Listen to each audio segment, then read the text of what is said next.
오늘 모세 오경을 한번 보는데요. 제목은 이제 광야에서 있었던 무브먼트인데요. 광야에서 있었던 하나님의 역사인데,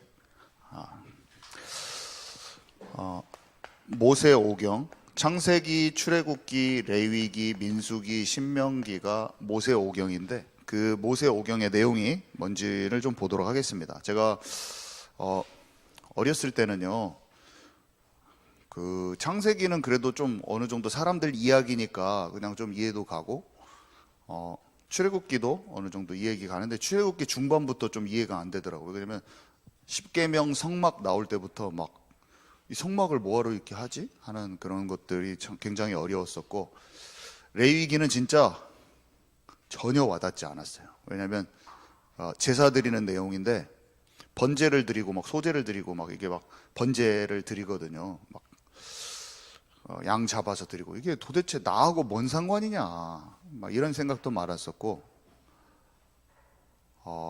창세기, 출애굽기, 레위기, 민수기는 군대를 숫자를 남자 성인 남자 20세 이상 이게 사람들의 숫자를 세는 거거든요. 그 60만 명 정도 돼요. 그런데 두 번 이제 계수를 하는데 뭐예요 이게 도대체? 왜 숫자를 세는 거야?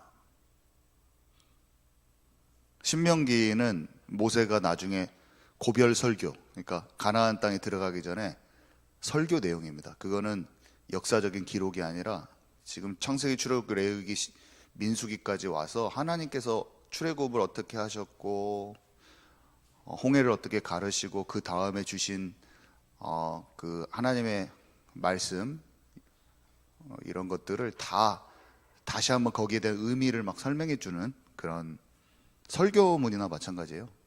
그래서 이해가 안 가더라고. 와닿지가 않아. 근데 지금은 사실은 와닿는 정도가 아니라 이게 장난이 아니에요. 이게 저는 여러분들이 이걸 진짜 알았으면 정말 좋겠는데 모르고 있다. 지금 모르고 있는데 제가 지금 전하는 거죠. 저는 아는데 여러분들은 모르는 상태예요, 지금. 이거를 40분 만에 딱 설명을 제가 하죠. 지금 설명을 합니다. 제가 아는 것을 막 줄줄줄 설명할 건데 여러분들이 이거를 영어로 알아듣고 하나님이 이스라엘 백성에게 주셨던 그것들이 고린도전서 10장에 보면 말세를 살아가는 우리 성도에게 주신 그거라고 돼 있거든요. 그러니까 이스라엘에게 하신 게 아니라 거기에서 우리가 구원받고 구원의 서정을 다 이해하고 그 이야기가 우리를 향한 이야기라는 것. 지금 정확히 그 모든 율례와 마치 이스라엘 백성의 법도와 제례의식 같은 것이 오늘 나의 구원과 관련이 있다는 것.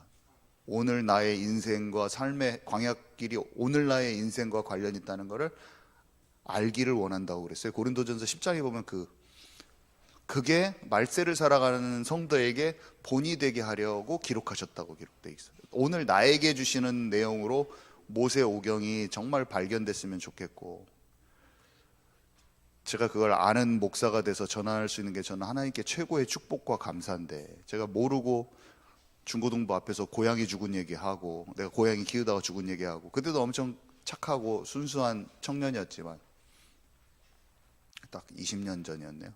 그때 중고등부 아이들한테 제가 아침부터 6시부터 차량 운행해서 2시간 돌고 데리고 와서, 그때도 숫자가 한 이 정도는 됐던 것 같아요. 가서 목사님이 말씀 못 전하게 된 그날 한 번 제가 전하게 됐어요. 딱 한 번. 근데 고양이 죽은 얘기를 제가 했다는 거죠. 이런 거 몰랐어요, 잘. 마음이 너무 아프고. 하나님 얘기는 막 했어요. 막 예수님이 어쩌고 저쩌고 다 했지만 지금 이걸 몰랐어요, 저는. 근데 지금은 정확하게 알고 있죠. 그래서 오늘 이것이 여러분들에게 알아졌으면 좋겠다. 저는 알고 있으니까 계속 1년 내내 물어봐도 됩니다. 1년 내내 물어보시고 계속 제가 깊은 것을 설명해 드릴 수가 있고, 여러분들이 잘 모른다고 생각하면 돼요. 여러분들은 지금 잘 모르고 있어요. 제가 계속 설명해 드릴 거예요. 그리고 질문도 많이 생길 거예요. 어떻게 율례가 하나님과 관계를 그게 설명하냐, 막 끝없는 질문이 올라올 거예요. 오늘 제 말을 듣고도 아는 것은 알고 뭐 사람마다 달라. 50% 이해되는 사람, 70% 이해되는 사람, 30% 이해되는 사람. 알듯 말듯 이게 왜 하나님과 관계야? 막 하면서 질문이 막 많이 생길 수도 있어요. 그걸 한번 알아가 봅시다. 오늘 제가 핵심만 찝을 시간이 핵심밖에 못 찝어요. 자, 창세기는요. 한번 우리 리아 예은이 다 한번 적어놔 보세요. 질문이 많이 생기는 게 정상이에요. 이게 왜 그게 그거야 하면서 질문이 많이 생기는 게 정상이에요. 이번에 그것을 다 알아줬다는 것도 이상해요. 제가 봤을 때 저도 몇 년에 걸쳐서 영적인 지식이 영으로 깊이 깨달아져서 하나님의 마음을 아는 것이 좀 시간이 걸리더라고요. 저는. 그리고 하나님은 많은 이야기들을 뜯어보고 만져보고 하면서 깊은 것을 발견할 수 있도록 그렇게 장치들을 마련해 놓으셔서, 지난주에도 저는 세절기가 구원의 서정이라는 것도 잘 이해가 안 갔어요. 근데 하나님이 거기에 고스란히 담겨 놓으셨더라고요. 그래서 발견하고 묵상하는 엄청난 재미가 있어요. 성경에는 참 어떻게 이렇게 하나님 하셔놓는지. 말씀인데 하나님의 마음을 찾을 수 있도록 말씀을 그렇게 만들어 놓으셨어요. 하나님은 여자의 후손을 약속하셨죠. 여자의 후손이 뱀의 머리를 깨뜨린다. 메시아를 약속하셨지만 사람들은 어떻게 됐어요? 창세기 3장 6장 11장에 홍수 때도 마찬가지고 바벨탑 만들 때도 마찬가지고 나 중심, 세상 중심, 물질 중심에서 벗어나지 못했어요. 하나님을 떠나서 세상의 것을 움켜쥐고 자기 이름을 내려고 하고 거기에서 전 세계 사람들이 벗어나지 못합니다. 하나님 떠난 영적 상태를 벗어나지 못한 상태에서 하나님의 언약을 기억하는 소수의 사람들의 얘기가 전개가 됩니다. 에녹이라는 사람도 있었고 노아라는 사람도 있었고 메소포타미아 지역이라고 하는 그 어마어마하게 우상문화 지역에서 여자의 후손의 약속을 성취하시기 위해서 하나님께서 아브라함을 부르셨죠. 아브라함을 통해서 예수 그리스도를 보내시려고. 그래서 그 메시아 언약, 우리는 창세기에서 메시아 언약을 꼭 발견해야 돼요. 메시아 언약, 그리스도를 보내신다는 하나님의 약속을 딱 보는 눈이 열리고, 그것을 이루시기 위해서 아브라함을 부르셔서 아브라함에게 약속을 해주시죠. 네 씨로 말미암아 천하 만민이 복을 얻을 것이다. 네가 그 땅으로 가야 돼. 그 땅에서는 성육신 십자가 부활 사건이 있을 그 땅이요, 내 백성을 삼을 것이다. 장자권, 야곱이 장자권을 원했잖아요. 제사장 나라, 하나님 나라 언약 백성의 첫 열매이자 그 축복을 가장 모델적으로 받게 될 인물과 그 나라를 뜻해요. 그것을 위해서 아브라함을 부르셨는데, 그 언약이 내가 아브라함의 하나님이요 이삭의 하나님이요 내가 야곱의 하나님이라. 네 후손들이 많아지는데 그 후손들이 이방의 객이 돼서 한 어떤 강대국의 압제에 있다가 거기에서 400년 동안 지내다가 4대 만에 나와서 그 가나안 땅으로 돌아가게 될 것이다. 그래서 그 아브라함에게 하신 하나님의 약속, 하나님의 예언, 하나님의 계시 그대로 요셉이라는 인물을 통해서 입애굽, 그래서 요셉이 죽는 것으로 창세기가 끝나요. 메시아 언약을 위해서 하나님께서 아브라함을 택하셔서 그 압제당하는 데까지 들어가는 데까지가 다 메시아 언약이에요. 그리스도의 언약이에요. 그 과정 속에서 이 사람들이 왜 사람들 이야기를 써놨냐? 이 사람들이 예수 그리스도의 족보라니까요. 이해가 가시나요? 우리 리아 이해 가나요? 안 보고 땅만 쳐다보고 있어서 아빠가 물어보는 거예요.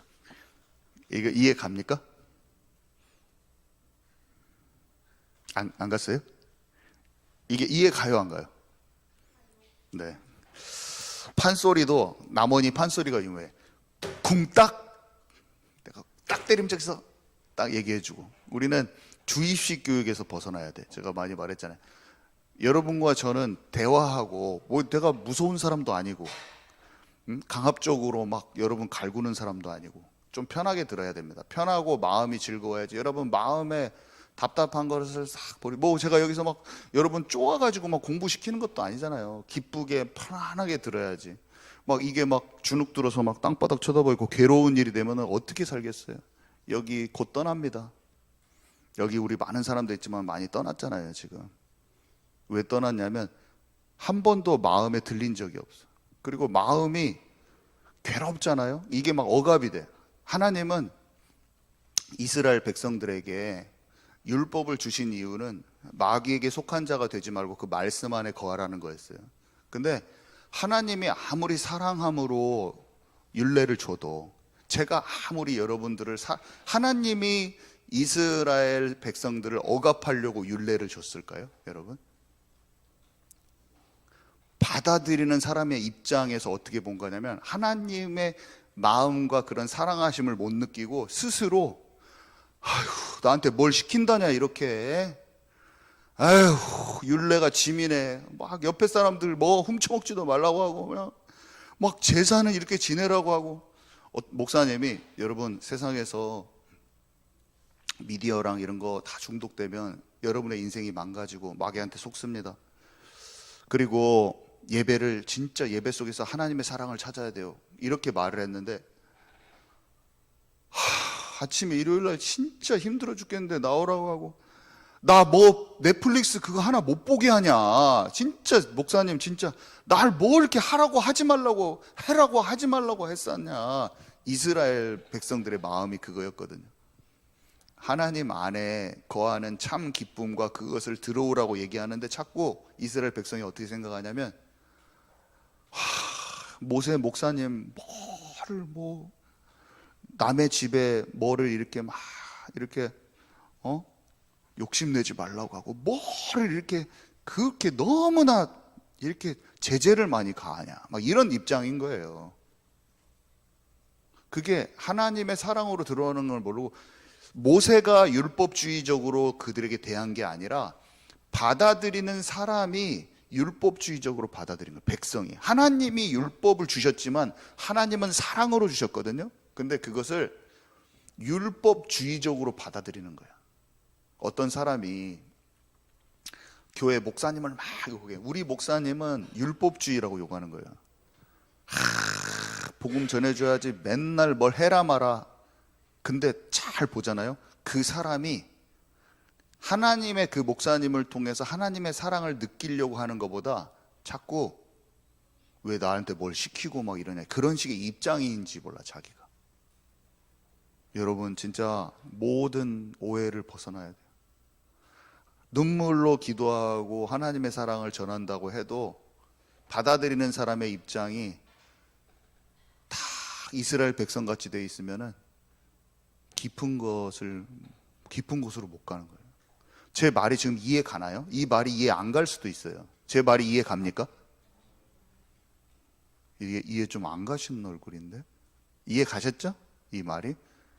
하나님은 율법을 주신 이유, 제사를 주신 이유가 억압하기 위해서 주신 게 아니에요. 거기에서 하나님의 사랑과 그리스도의 언약과 우리를 얼마나 사랑하시는지 발견하기 원함이라니까요. 근데 내 입장이 그렇게 돼 있는 거예요. 이스라엘 백성들의 입장이 그랬어요.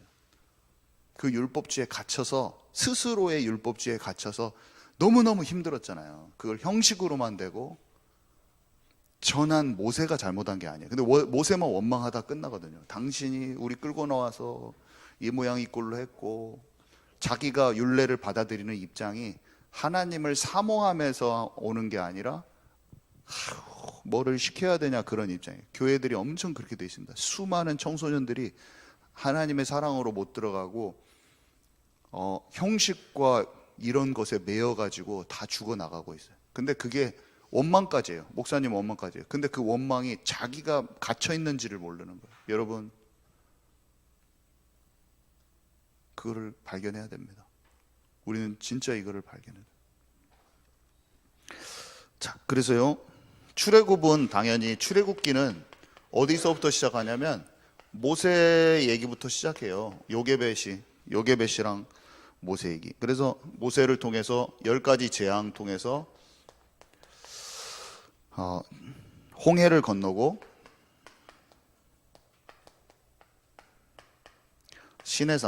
시내산에서 십계명을 받고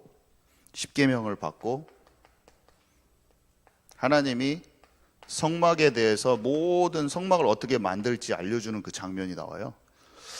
근데 우리는 이것을 알죠. 여러분, 제가 수요일 날 예배 설명을 많이 들은 사람들은 성전이 예수 그리스도고 모든 그 안에 희생제사가 대제사장을 통하여서 희생제사를 통해서 지성소 안에 들어가는 것이 예수 그리스도를 통해서 인간이 하나님의 임재 가운데로 들어가는 모든 그게 들어있다는 것을 설명을 제가 많이 했죠.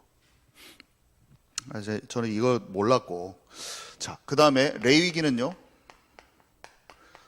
소제, 번제 막 5가지 제사에 대해서 설명이 막 돼 있고요. 그 다음에 율례들이 설명이 돼 있어요. 제사, 이제 희생제사, 그리스도를 기억해야 된다는 거거든요. 한마디로 제사를 통해서 용서를 받는데, 우리 여기 대속죄일 한번 레위기 16장 2절에서 4절 지금 종이에 있는 거 한번 읽어봅시다. 우리 초은이는 마이크를 켜가지고 같이 한번 읽어주세요. 여기 대속죄일 레위기 16장 2절에서 4절 우리 한번 같이 읽을게요. 여호와께서 시작. 여호와께서 모세에게 이르시되 내 형 아론에게 이르라. 성소의 휘장 저 앞에 아무 때나 들어오지 말라. 그리하여 죽지 않도록 하라. 이는 내가 구름 가운데에서 속죄소 위에 나타남이니라.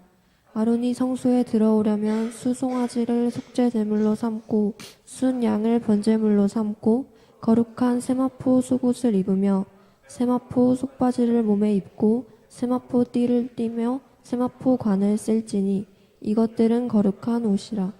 물로 그의 몸을 씻고 입을 것이며. 예, 대제사장이 희생제사, 피제사, 그 다음에 속죄소가 지금 언약궤 위에 뚜껑을 보고 속죄소라고 말하거든요. 속죄소 위에 이게 그룹 날개, 그룹이 2개가 형상으로 딱 되어 있는데 거기에 하나님이 여호와 하나님이 나타나신다고 했어요. 근데 피 뿌리고 들어가지 않으면 바로 죽어요, 사람이. 하나님 예수 그리스도가 아니고서는 하나님 앞으로 갈 수가 없어요. 우리 죄 때문에. 우리가 예수님 아니고서는 그냥 다 멸망당합니다. 지옥 갑니다. 하나님과 완전히 그냥 그 앞에서 죽었을 뿐이 아니라 이미 죽은 상태예요. 그래서 성소 안으로 들어가는데, 성소 안에 지성소가 있는데 그 지성소 안에 언약궤로 가는 거예요. 그 언약궤는 하나님의 임재 앞에 가는 것이고, 히브리서에는 은혜의 보좌라고 이렇게 기록되어 있어요. 그게. 그래서 인간의 대표자인 대제사장이 그 예배를, 그 대제사장이 대속죄일 날 드리는 그 예배는 대제사장 한 명을 위한 게 아니라 대제사장이 그 예배를 집도하죠, 그 제사를. 그렇지만 온 백성이 그 의미를 함께 아는 거예요. 그 의미를 함께 아는 것. 예수 그리스도를 통하여서 하나님의 임재 가운데로 들어가는 걸 의미해요. 하나님 그걸 알기를 원하신다니까요. 하나님과 함께 하는 거예요. 하나님과 함께. 메시아가 아직 안 왔지만 그것만이 우리의 살 길인 거예요. 그것만을 기억해야 되는 거예요. 그래서 그러면서 제사 얘기하고 또 율법 얘기를 계속해요. 율법을 왜 얘기하냐? 너희가 내 안에 거하고 내 말이 너희 안에 거하면. 하나님은 계속 광야길에서 하나님의 나라에 대해서만 얘기하시거든요. 사람이 떡이 아니라 하나님의 말씀으로 사는 존재인 것을 알게 하려 하심이라. 우리는 하나님의 말씀으로 천지 만물이 창조됐고, 말씀을 듣는다는 것은 그 사람하고 나와의 관계가 온전하다는 거예요. 부모의 말을 듣지 않는 자녀랑은 관계가 깨진 거예요. 내 말을 마음에 소중하게 담는다, 그거는 관계가 형성이 됐다는 겁니다. 하나님의 말씀이 떠나면은 굉장히 마귀한테 속기가 쉽거든요. 그냥 방황하는 거예요. 근데 주의 율례를 우리는 마귀가 속이죠. 너는 네가 주인 돼서 살아, 뭐하러 하나님 말씀 듣고 있냐? 네가 주인, 네가 하나님이야. 그러면은 말씀 듣기가 싫어요. 근데 그가 창조주요, 그 말을 내가 마음에 담았다. 이게 마귀한테 속는 포인트들이 다 있거든요. 연결이 어떻게 되냐면 하나님의 말씀 떠나서 병 걸리고 유출병, 막 몸에서 피가 흐르거나 아니면 뭐가 고름이 막 나오고 막 이런 게 있거든요. 그런 것들이 하나님 떠나서 성적으로 타락하거나 그러면 이제 몸에 생겨요. 그게 생기게 허락하시거든요. 신명기에 다 원리가 있잖아요. 우리가 병이 바이러스로 온 병도 있지만 굉장히 많은 병이 그 여러 가지 나의 영적 상태 때문에 옵니다. 그때 그 나의 영적 상태를 놓고 번제랑 소제를 드리라는 이런 내용이 레이기예요. 그래서 하나님께 속죄 받아라, 그리스도 용서함 받아라, 이런 내용들이 하나님의 말씀과 거기에 대해서 나오는 문제, 떠났을 때 나오는 문제에 대한 속죄 드리면서 가는 내용이 레이기의 내용이라니까요. 우리 예배랑 왜 이렇게 닮았어요? 우리가 하나님 떠나면 똑같이 문제가 와요. 하나님 재앙도 오고. 그러면 그때 예배 와서 그리스도의 피로 바르고 용서 받아요. 70번에 7번 용서하시는 주님께. 그러면서 내 마음을 용서만 똑띡 받고 하나님 떠나는 게 아니라 용서함을 진짜로 경험한 사람은 그 관계로 돌아가잖아요. 그 말씀이 먹어 들어가는 사람으로 가는 거예요. 방종주의가 뭐냐면 자기 죄만 덮기를 원하는 게 방종주의예요. 그냥 죄만 용서받기를 원하고 내 마음은 하나님께 회복을 안 하는 거예요. 집에 통금 시간을 정했는데 가족들이, 아빠가 진짜 이 시간에는 함께 하자 했는데 아버지가 진짜 하지 말라고 하고 진짜 사지 말라고 했던 불량식품 하나를 아기가 들고 와가지고 아버지 집에 들어왔어요. 근데 아버지가 이제 혼내려고 딱 했어. 이거는 더 이상 말 안 하면은 안 되기 때문에. 그랬더니 이 아이가 눈물을 막 흘리면서 잘못했어요, 잘못했어요 하면서 절대로 이걸 안 놓고 방으로 막 들어간다고 해보세요. 그런 게 방종이에요. 절대로 안 받고 입으로는 잘못했다고 하고 아버지한테 용납받기를 원하는데 절대로 내 고집 안 받고, 이게 그렇게 되면 방종이 돼요. 형태도 있어요. 회개의 눈물도 있고 그 앞에서 막 잘못했어요 말도 하고, 그리고 하나님 아버지께 용납되기를 원해. 근데 내 거는 안 버려. 그게 방종으로 하는 거예요. 그러면 치유가 안 돼요.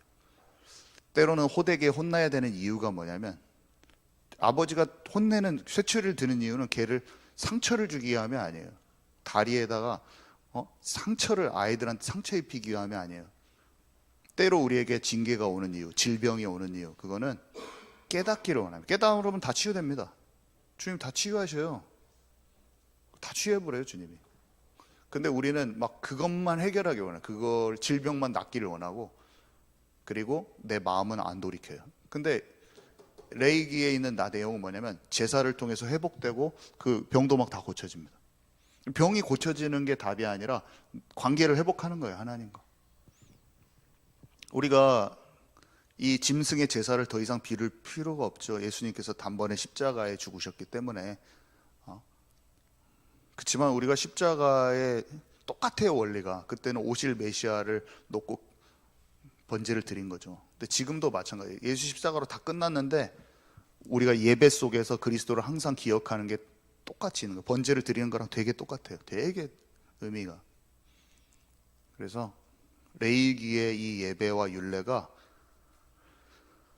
그 안에서 제사와 율례 가운데 하나님의 말씀을 진짜로 내가 먹어 들어가는 거 하고 그리스도로 말미암아 성삼위 하나님의 임재 가운데 날마다 들어갈 수 있는 이 비밀을 아는 것이 이 레위기를 통해서 발견되기까지 했다? 하나님의 은혜가 임해야 됩니다. 저는 지금은 알아요, 이걸. 너무 재밌어. 그래서 너무 신기하고, 그 어려운 율례를 지키는 게 아니라 그런 영적인 원리가 너무 믿어져. 그리고 오늘 내게 원하시는 게 뭔지 알겠는 거예요. 내가 미워하는 것들 다 놔뒀었거든요, 저는. 그냥 그러고 예수님만 믿고 땡. 근데 처절하게 벗어버리고 싶고, 그리고 그것을 주님께 고백하는 게 이제 많이 두렵지 않아요. 사람들한테도 별로 창피하지 않아요. 그냥 나는 제사장이 먼저 자기 희생제사를 드리거든요. 제사장은 아무것도 아니에요. 제사장은 그리스도가 필요한 사람이에요. 앞서 먼저 그 그리스도가 필요한 것을 자백하고 통회하면서 하나님께 나가는 것이 제사장의 일이에요. 저는 어저께도 오늘 아침에도 죽을 수밖에 없는 나를 하나님께 통회하면서 상한 심령으로 주님 앞에 있다가 이 예배를 드릴 뿐이지, 잘난 것이 아무것도 없어. 다 금방 떼타기가 쉬운, 발이 금방 더러워져. 그래서 예배권을 가진 사람은 뭘 해야 되냐? 가장 먼저 자기를 위한 희생제사를 드리는 겁니다. 예수 그리스도가 아니면 안 되는 것을 오늘 고백하고 그렇게 서 있는 입장에서 예배를 인도해야 돼요. 그렇게 되면 진짜 치유받는 자가 돼요, 같이. 자, 그래서 율법을 지킨다는 것은 율법을 지키는 상태를 우리가 봐야 되는데요, 그거는 기도의 상태요, 살아있는 생명적인 관계의 상태요, 말씀 안에 거하는 비밀을 아는 자의 상태요, 하나님의 나라를 누리는 자라니까요. 하나님의 나라는 말씀이 너희 안에 있으므로 너희가 악한 자를 이기는도다. 그래서 여기 보니까 레위기 20장 22절에서 23절 너희는 우리 함께 읽습니다. 시작. 모든 규례와 법도를 지켜 행하라. 그리하여야 내가 너희를 인도하여 거주하게 하는 땅이 너희를 토하지 아니하리라. 너희는 내가 너희 앞에서 쫓아내는 족속의 풍속을 따르지 말라. 그들이 모든 일을 행함으로 내가 그들을 가증히 여기노라.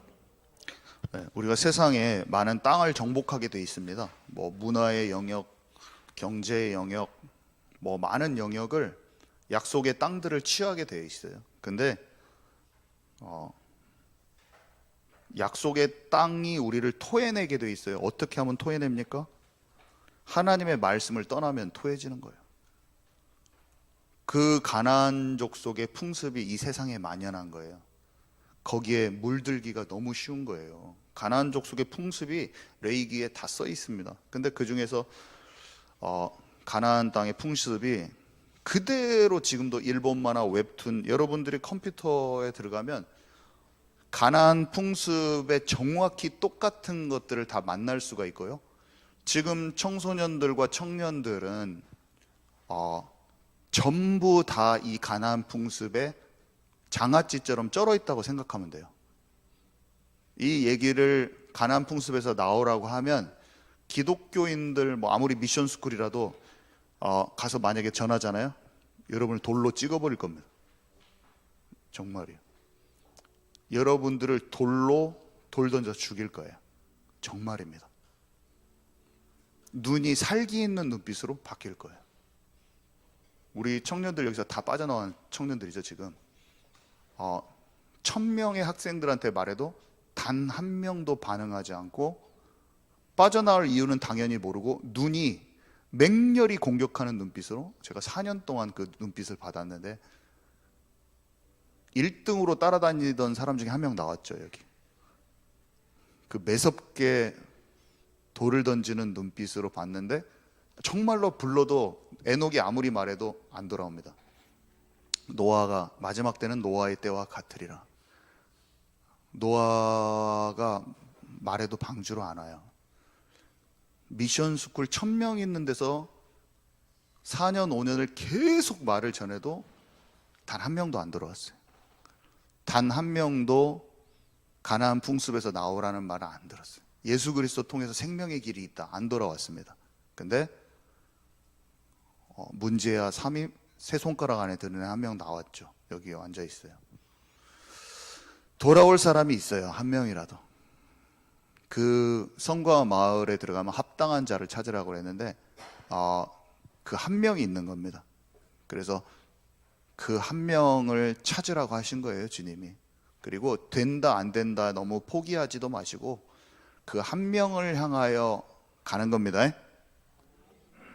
많은 사람들이 거부할 겁니다. 들린다고 그게 돌아오는 게 아니야. 전도 자체가 열매가 우리에게 달린 게 아니에요. 자, 여기 이제 레위기에 보면은요, 20장 이후에 보면 이제 가나안 풍습을 쭉 설명해 주는데, 근친상간, 근친상간, 가족들과 성관계하는 것. 여러분, 어떤 사람은 제가 이 말을 했더니 중고등부에서 그런 무시무시한 험한 말을 어떻게 하냐고 저한테 말하더라고요. 그 말이 맞을까요, 안 맞을까요, 여러분? 초등학생들도 다 압니다. 초등학교 남자애들도 중독으로 들어가고 있는데, 그런 말을 남사시러니까 하지 말라는 거예요. 성경에 있는 내용 오늘 만나서 하는 거예요. 제가 레위기에 써 있는 말이에요. 이거를 내가 여기를 말씀이 있는데 이 부분은 너무 아이들한테 남사스러우니까 내가 이제 스킵하고 넘어갈 것입니까, 여러분? 아니요. 아이들한테 다 전해준 말씀이에요. 너희는 신명기의 말씀이 너 아이들에게 가나안 풍습이 뭐라고 정해주고 얘기하면서 그것을 벗어나라고 얘기하고 있는 겁니다. 지금 아멘이십니까? 아니 지금 초등학생한테 안 맞으니까 안 전달해 주는 말, 지금 초등학생 애들한테 다 전달해 주고 있는데 유대인들이. 그러면 두 가지를 못 보는 거예요. 그때 당시에 그 일이 지금하고 안 맞다고 생각해요. 내가 세상을 너무나 아름답게 보고 있어가지고. 소돔과 고모라 같이 영으로 성적으로 더 많이 무너져 버린 거를 못 보는 거. 마치 세상 깨끗한 것처럼. 연쇄 살인범이 나랑 같이 소아성애자가 같이 엘리베이터 탔는데 엄마가 아저씨한테 인사 잘해요. 지금 영적으로 전혀 모르는 거예요. 예의 바르고 착하고 선하고 유교적으로 장유유서를 잘 가르치는 엄마가 자녀에게 영적인 것이 아니라 완전히 속이 예수 믿고 구원받았고 가나안 풍습에서 나와야 될 대상을 어른 잘 인사 꼭 하라고 하고 있는 거예요. 인사 잘해야 되죠. 이 시대가 소돔과 고모라와 같다는 거 여러분 아시기 바랍니다. 장난 아니에요. 저는 중학교 때부터 중독 상태였어요. 근데 제가 말하니까 또 이렇게 오해할 수도 있어요. 어떻게 중학교 때부터 중독돼 있어요? 지금 그 말은 제 친구들은 100이면 100 다 저랑 똑같은 상태였습니다. 제가 중독돼 있다고 말했지 다 중독 상태인 거예요. 사람과 세상과 청소년들의 상태를 여러분 모른다고 보면 됩니다. 지금 근친상간, 수간, 짐승들과 성관계, 불륜, 동성연애, 이거를 쭉 성적인 죄를 레위기에서 말하는데 이걸 누구한테 전하라고 하냐? 자녀들한테 전하라고 하고 있습니다. 여러분, 이 시대는 여러분들 우리 중학교 우리 리아랑 예은이 있지만 미국에서 이혼을 하는데 60% 이혼의 이유가 남편의 포르노 중독이에요. 인스타그램 보면 다 나옵니다. 한국도 마찬가지예요. 왜냐하면 아내가 필요 없는 거예요. 더 이상 사람으로서의 자극이 필요가 없는 거예요. 이 시대가 얼마나 그렇게 됐는지 몰라요. 정말로 살아계신 하나님과 함께하지 않으면 가정이 다 깨집니다. 저는 제가 가정을 무너뜨리기도 남은 사람이에요. 오늘 또 내가 주님 안에 거하지 않으면 저는 금방 무너뜨리기도 남는 사람이 돼요. 사람이 물건으로 보여요. 그런데 중독되면 얼마나 처참하고 힘들었는지요. 사람을 제가 이렇게 병들어 봤고 중독이 심해 봤는데 제가 정죄하겠습니까? 전 정죄하는 마음이 안 들어요. 전부 다 안쓰러워요. 그럼 내가 그러고 싶어서 그런 게 아니기 때문에 절대 중독돼 있다고 정죄 안 합니다. 내가 깨끗하다고 느끼는 사람은 정죄하겠지, 상대방들은. 아이고 저렇게 중독돼 가지고 그러니까 이혼하지. 이거는 진짜 바리새인들의 마음이에요. 저는 정죄가 안 나와요. 연쇄살인범, 소아성애자, 아이들 막 죽이고 성폭행하고 제가 정죄감이 안 든다니까요. 내가 똑같은 놈이에요. 저는 제가 똑같은 놈이에요. 그 똑같은 사람이라는 생각이 엄청 많이 들어요. 더 생각으로 더 나빠. 그런 나를 구원하셨는데 복음이 진짜 필요한 게 보이는 거예요. 제가 모든 것을 내려놓을 만큼 너무나 시달리다 나왔어요. 그리고 하나님이 주시는 자유가 있는 거예요. 여러분 세상이 어떻게 보이는지 모르겠어요. 여러분 친구들이 어릴 때부터 다 중독 상태예요. 사실 승민이랑 다 알 수도 있어요. 제 말을 다 알 수도 있어요. 그냥 교회 열심히 나와라 이런 게 아니에요. 사실 승민아 다 알죠? 몰라요? 아직 모르는구나. 진실일 수도 있고 거짓말일 수도 있고. 저는 어렸을 때 우리 아버지가 제가 그런 포르노 잡지를 가방 밑에다 딱 넣어가지고 들어왔는데 그날 엄마가 가방 빨아버렸어요. 하필이면. 그래갖고 그게 아침에 일어났는데 어저께 못 봤어. 너무 살 떨려가지고 못 봤어. 너무나 내용이 너무나 나한테 충격적이어가지고 한 짝을 못 봤거든요. 아까워 죽겠더라고. 보고 싶었는데 막 못 봐가지고 진짜 아까운데 그게 꼬불 쳐져가지고 아침에 나 보라고 화장실 옆에 변기 옆에 쓰레기통이 꼽혀 있는데 나 충격 먹어가지고 우리 아버지가 저녁에 나를 부르시더라고. 그날 저녁에 집에 왔는데 거실에 부르시더니 남원 할아버지 혀가 학교에서 친구들이 이런 그런 잡지들을 많이 이렇게 보니? 그래서 제가 아니요. 뭘 아니긴 뭐 아니요. 걸려놓고 아니요. 제가 아니요라고 했어요. 그래서 그 말이 많은 게 담겨 있지. 알지만 말할 수 없습니다. 이런 우리 승민이의 아니요의 대답 속에는 많은 게 들어있어요. 뭔가 친구들의 많이 흘러가는 것들을 알지만 여기서 내가 안다고 대답할 수 없는 그런 상황인 걸 제가 알죠. 그런 거예요. 아니요. 뭐 아니긴 뭘 아니야. 우리 아버지가 저한테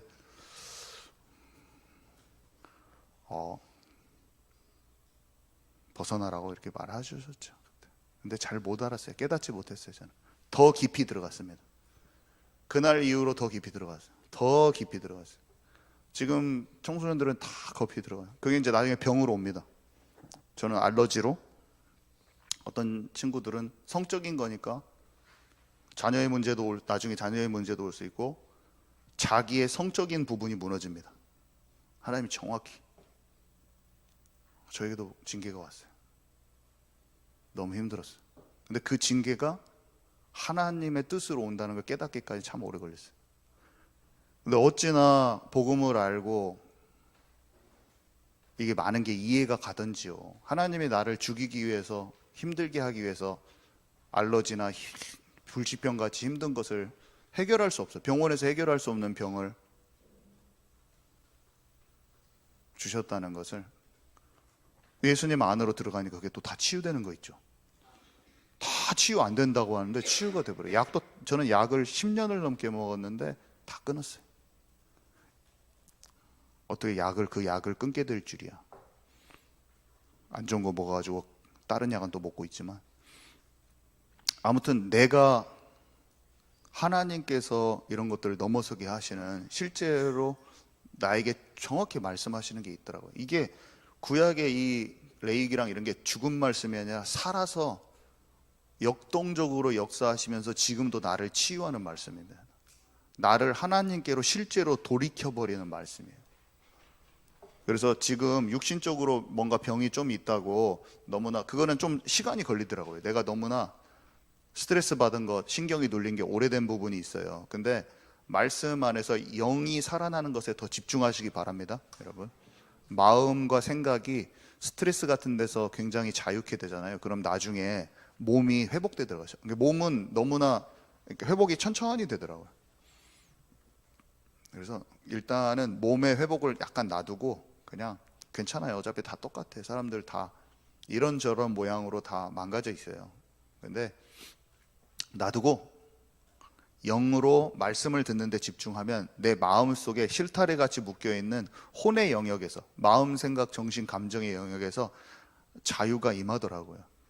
그러면서 몸이 살살 회복돼요. 몸도 삶의 규모가 완전 영적 게으름으로 막 먹을 걸 많이 먹는데 갑자기 몸이 낫기를 바라는 것도 이상해. 이게 환경도 정리되고 내 생각도 올바라지고 규모도 갖춰지면서 선택과 결단 이런 것도 그 영적인 데서 나오거든요. 그런 것들도 갖춰지면서 몸이 자동스럽게 회복되는 게 가장 정상적이지, 막 삶의 규모나 환경이나 이런 거 쓰레기를 계속 먹는데 몸만 오늘 탁 나섰다고요. 다음날 다시 쓰레기 먹으면 1년 만에 다시 몸이 안 좋아지는 거예요. 그러니까 영과 혼이 전체적으로 균형감 있게 회복되면서 육신의 회복이 따라옵니다. 그런 식으로 되면서 절대 그냥 죽지 않고 하나님께서 우리를 그 계획을 정하신 대로 거기까지 다 마치실 거예요. 그러니까 오늘 좀 아픈 것에 너무 연연해 하지 마시고 나를 향한 계획은 하나님이 반드시 다 끝맺으세요. 비록 징계가 맞았을 수 있습니다. 우리가 저도 많이 맞았어요. 근데 나를 회복해 가면서 하나님께서 나를 이루실 것을 쫙 믿음으로 믿고 하나님과 동행하는 삶으로 더 깊이 들어가는 저와 여러분 되기 바랍니다. 그래서 유출병이라는 게 있는데 레위기 15장 13절에서 15절 우리 함께 좀 읽을게요. 시작. 유출병이 있는 자는 그의 유출이 깨끗해지거든 그가 정결하게 되기 위하여 이래를 센 후에 옷을 빨고 흐르는 물에 그의 몸을 씻을 것이라. 그러면 그가 정하리니 8째 날에 산 비둘기 2마리나 집 비둘기 새끼 2마리를 자기를 위하여 가져다가 회막 문 여호와 앞으로 가서 제사장에게 줄 것이요 제사장은 그 1마리는 속죄제로 다른 1마리는 번제로 드려 그의 유출병으로 말미암아 여호와 앞에서 속죄할지니라. 예, 유출병은 뭐냐면 그 성병으로는 임질 같은 건데 이렇게 성적으로 잘못 우리가 몸을 많이 이렇게 행하면 뭐 성기가 약해져 가지고 정액이 무의식 중에 흘러나온다든지 요도염으로 인해서 고름이 있는 소변을 본다든지 막 이런 거하고 연결돼 있다고 주석에 찾아보면 나오는데 우리 시대에도 청소년들이 저도 완전히 음란 중독이고 미디어 중독이어서 막 자유행위 중독이고 막 그래서 너무 힘들었는데 이 우상 숭배와 조급한 영적 상태는 이 자유행위랑 이런 거 통해서 가장 많이 드러나고 청소년들이 이것 때문에 엄청 괴로워해요. 힘들어해요. 그래서 이것을 우리가 덮어놓는 게 아니라 교회는 정확한 답을 알려줘야 됩니다. 이거 아이들한테 전해주라는 거예요. 이 메시지가 어른들만 향한 게 아니에요. 그래서 근데 여기 속죄, 예수님을 통해서 속죄 받아야 돼요. 그리고 하나님과 함께하는 관계 속으로 들어와야 돼요. 안 그러면 안 고쳐져요. 그래서 죄만 탕감받으려는 입장이 아니라 하나님 떠난 상태를, 영적 상태를 진짜 뉘우치고 하나님과 관계를 회복해야 돼요. 예배를 통해서. 정확히 이게 가나안 풍습이고 이 시대에도 완전히 사단이 잡고 있다는 걸 알고 처절하게 무너져 버린 그런 이 시대가 처절하게 무너져 있습니다. 여러분, 제가 영생고 이번 주에도 갔다 왔지만 이런 문제, 이보다도 더 심각한 문제를 그냥 거기에서 애들 만나고 왔어요. 제가 방송이라서 다 말 못합니다. 그렇지만 이거보다 더 심각한 문제로 고등학생들이 지금 그 당사자를 다 보고 왔어요. 제가 그냥 이거 뜬구름 잡는 식으로 얘기하는 거예요. 지금 현실이에요. 현실. 방송 없는 데서 제가 다 적나라하게 말해드릴게요. 여러분, 뭐 그 사람을 말할 수는 없지만 그 상황들은 제가 얘기할 수 있잖아요. 사람을 제가 설명하지는 않습니다. 누가 그렇다고. 그렇지만 영적인 상황은 제가 얼마나 더 심각해요 지금. 자, 그리고 민수기는요. 민수기 군대를 계수하는데 여기 보니까 두 가지 구절이 있잖아요. 시간이 없으니까 제가 읽을게요. 민수기 1장 3절. 이스라엘 중 20세 이상으로 싸움에 나갈 만한 모든 자를 너와 아론은 그 진영별로 계수하되. 싸울 자를 계수하는 건데 광야에서 우린 영적 싸움이고 가나안 땅을 정복해야 되는 사단과 사단에 붙잡힌 영역을 싸우러 들어가는 겁니다. 너희는 무교절을 지키라. 이날에 내가 너희 군대를 애굽 땅에서 인도하여 내었습니다. 참 노예인데 뭔 군대라고. 하나님은 정체성을 우리에게 베드로 같이 막 어리버리한데 사도라고 일컬어 주세요. 이스라엘 백성 완전 어리버리하고 노예 생활만 했는데 군대라고 불러. 군대 뭐 교육 훈련도 한 번도 안 받았는데 군대. 이게 무슨 말입니까? 이스라엘의 민족의 정체성이 힘없는 노예 집단이 아니에요. 이 사람들은 자기는 힘없는 노예 집단으로 보고 막 못 들어간다고 그래요. 우리 아이들이 막 못 싸운다고 얘기하는데 가나안 땅을 정복하러 가는 막강한 군대라고 주님이 얘기하십니다. 군대 장관. 내가 여호와 하나님이 지금 내가 군대 장관이다. 이렇게 얘기하는 거예요. 우리는 우리의 정체성이 여호와의 군대인 것을 아시기 바랍니다. 우리가 봤을 때 스스로 노예라고 생각하면 안 돼요. 우리는 하나님의 여호와의 막강한 군대로 하나님이 우리를 부르셨다. 그게 민수기에서 사람들이 깨달아야 될 정체성인데 모르고 다 죽고 요단강 들어갈 때 후대가 강력한 군대로 일어나가지고 요단강 건너자마자 이들이 모세가 명령하지도 않았는데 싸울 채비를 딱 갖추고 있는 딱 동작하는 그게 딱 성경에 써 있거든요. 나 그거 너무 멋있더라고. 이 후대는 새롭게 일어나서 정체성이 군대야. 그래서 싸울 채비를 갖췄더라 이렇게 돼 있거든요. 와, 군대인 거예요, 군대. 자, 그리고 신명기는 오늘 제가 다 못하고 여기서 마쳐야 될 것 같은데, 신명기는 고별 설교예요. 이 지난날 있었던 이것을 싹 설명해 주면서 신명기 4장 꼭 읽어보시고, 신명기 저는 가장 좋아하는 게 신명기에서 4장, 6, 7, 8장 그리고 28장을 좋아합니다. 왜냐하면 그게 하나님과 진짜 관계 속으로 들어가는 말씀을 어떻게 총종해야 될지, 그 말이 너무 주옥 같아요. 그거를 읽어도 내 마음에 왜 이렇게 꿀송이처럼 달아. 신명기에서 제가 최고 꿀송이처럼 단 부분이 4장, 6, 7, 8장, 28장이에요. 제가 거기를 좋아해요. 항상 거기를 시간 날 때마다 또 돌아가서 또 봐요. 저는 거기에 제가 좋아하는 말씀들이 막 다 있어요. 그 말씀들이 여기 신명기 6장하고 결론에 있습니다. 오늘은 시간이 없어가지고 뒷장에 있는 내용은 한번 쭉 읽어보세요. 광야 백성에 대한 기록을 남겨두신 이유는 단순해요. 여기 있는 성경 구절을 읽으면 거기에 다 써 있어요. 여러분들이 한번 발견해 보시기 바랍니다. 신명기에 여기 6장하고 30절, 하나님과 말씀 속에서 하나님과 관계 속으로 들어가는 말씀 속에 거하는 비밀은 어려운 게 아니라고 써 있어요. 하나님의 말씀을 사모하면 된다고 써 있는데, 말씀을 묵상하니까 저는 엄청 많이 이겨졌어요. 어떤 식으로 어떤 방향으로 가야 될지도 되게 많이 알아졌어요. 여러분들 이거 읽고 제가 시간이 되면 나중에 더 설명하겠지만 40분으로는 안 됩니다. 그래서 잘 묵상하시면서 또 선생님들과 우리 친구들은 선생님들과 잘 얘기하셔가지고 같이 이것을 찾아내는 시간들이 되기 바랍니다. 주님 감사합니다. 사람이 떡으로 사는 것이 아니요 하나님의 말씀으로 사는 존재라고 하셨습니다. 광야길에 우리가 참으로 어려운 일도 많고 또 우리의 실수도 있고 외부에 어려운 것도 많지만 하나님과 더욱 깊은 관계로 들어가는 우리 모두가 되게 하옵소서. 예수 그리스도의 이름으로 기도합니다. 아멘.